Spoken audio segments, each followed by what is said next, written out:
High friends, welcome back to cinema vision.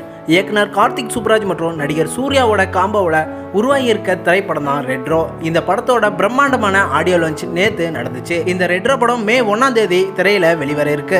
இந்த audio லான்ச்ல இந்த படத்துல நடிச்சிருக்க பூஜா ஹெக்டே, ஜோஜி ஜார்ஜ், ஜெயராம் உள்ளிட்ட பலருமே இந்த படத்தை குறித்து பல தகவல்களை பேசியிருக்காங்க. மேலும் ஆடியோ லான்ச் ஸ்டேஜ்ல பூஜா ஹெக்டே கனிமா சாங்க்கு டான்ஸ் ஆடி வைப் பண்ணியிருக்காங்க. அதுல முக்கியமா சூர்யாவோட அப்பாவான சிவகுமார் பேசின விஷயம் தான் பலரோட கவனத்தையுமே ஈர்த்திருக்கு. அதாவது சூர்யாவோட உணர்ச்சி வசமான பயோகிராபியை சொல்லியிருக்காரு. அதாவது சூர்யாவுக்கு சினிமாவில் கொஞ்சம் கூட நடிக்கிறதுக்கு இஷ்டம் இல்லை அப்படின்னும், சூர்யா ஒரு கார்மெண்ட்ஸ் கம்பெனியில தான் வேலை பார்த்து வந்துகிட்டு இருந்தாரு அப்படின்னு சொல்லியிருக்காரு. அதுக்கப்புறமா சிவகுமார் சாரோட நண்பரான ஜோசியரா இருக்கக்கூடிய ஒரு நண்பர் அவரோட வீட்டுக்கு வந்து பேசிட்டு இருந்திருக்காரு. அப்பதான் சூர்யா மற்றும் கார்த்தியோட ஜாதகத்தை பார்த்து சூர்யா பெரிய நடிகரா ஆவாரு அப்படின்னு சொல்லியிருக்காரு.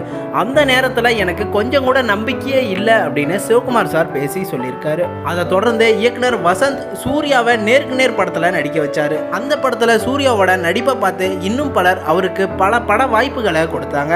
அதை தொடர்ந்து தான் சூர்யா பல படங்கள்ல நடிச்சு அவரோட நடிப்பு திறமையை வெளிப்படுத்தி இன்னைக்கு உச்சகட்ட நடிகரா வலம் வந்துட்டு இருக்காரு. ஒவ்வொரு இயக்குனரும் சூர்யாவை செதுக்கி இன்னைக்கு இந்த இடத்துக்கு சூர்யாவை வர காரணமா இருக்கிற எல்லா இயக்குனர்களுக்கும் எல்லா தயாரிப்பாளர்களுக்கும் நான் நன்றி தெரிவிச்சுக்கிறேன். எமோஷனலா சூர்யா சாரோட அப்பாவான சிவகுமார் சார் எல்லாத்துக்குமே நன்றி தெரிவிச்சு பேசியிருக்காரு.